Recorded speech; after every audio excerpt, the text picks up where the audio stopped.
Please welcome former Illinois Republican Representative Adam Kinzinger.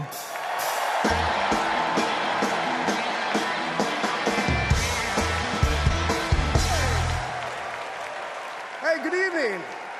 Good evening. Thank you, thank you, thank you. I'm Adam Kinzinger, and I am proud to be in the trenches with you as part of this sometimes awkward alliance that we have to defend truth, defend democracy, and decency.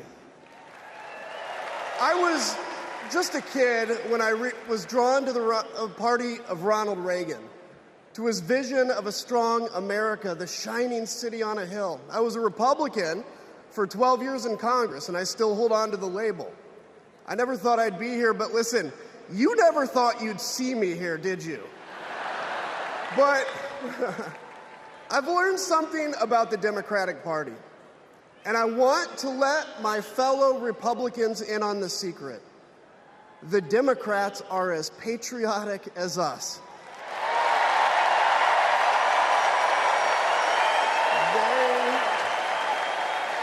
They love this country just as much as we do.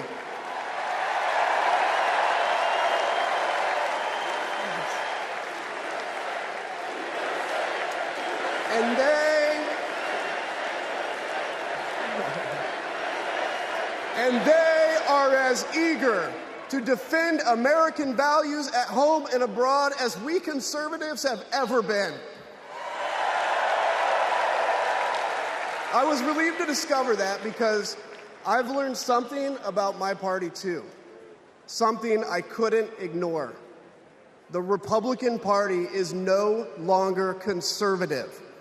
It has switched its allegiance from the principles that gave it purpose to a man whose only purpose is himself.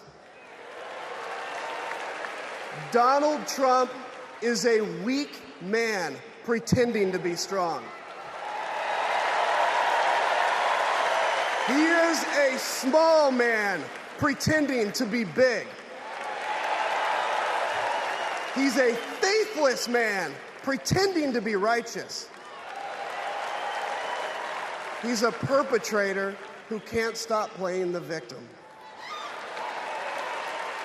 He puts on, he puts on quite a show, but there is no real strength there. As a conservative and a veteran, I believe true strength lies in defending the vulnerable. It's in protecting your family. It's in standing up for our Constitution and our democracy. That is the soul of being a conservative. It used to be the soul of being a Republican, but Donald Trump has suffocated the soul of the Republican Party.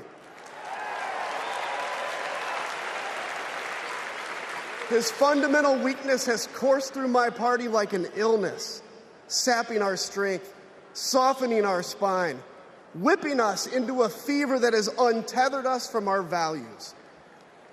Our democracy was frayed by the events of January 6th, as Donald Trump's deceit and dishonor led to a siege on the United States Capitol. That day, I stood witness to a profound sorrow, the desecration of our sacred tradition of peaceful transition of power, tarnished by a man too fragile, too vain, and too weak to accept defeat.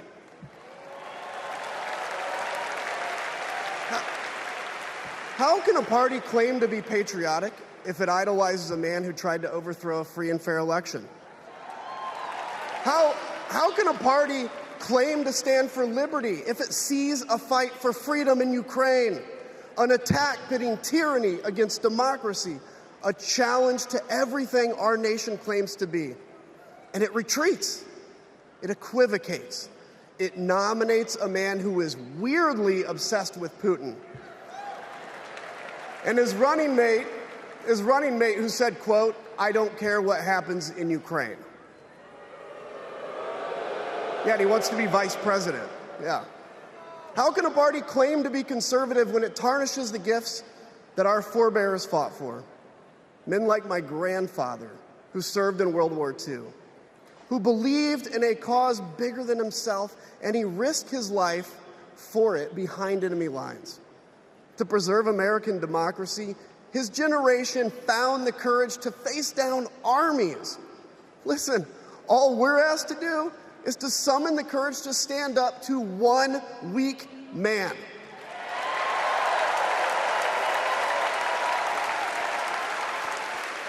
Some have questioned why I've taken the stand I have. The answer is really simple, ladies and gentlemen. We must put country first. And tonight, as a Republican speaking before you, I'm putting our country first.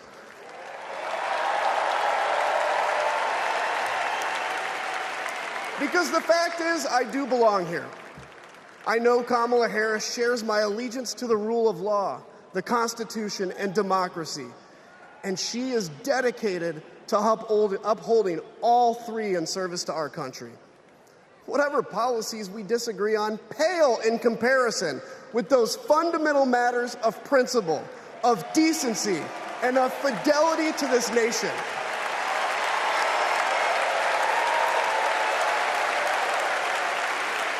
Listen,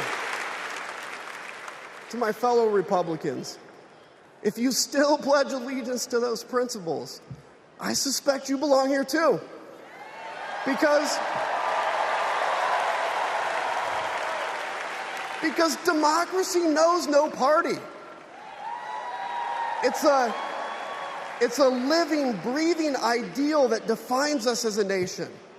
It's the bedrock that separates us from tyranny. And when that foundation is fractured, we must all stand together, united, to strengthen it.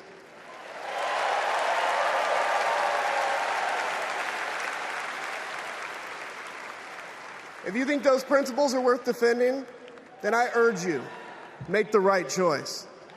Vote for our bedrock values and vote for Kamala Harris. God bless you.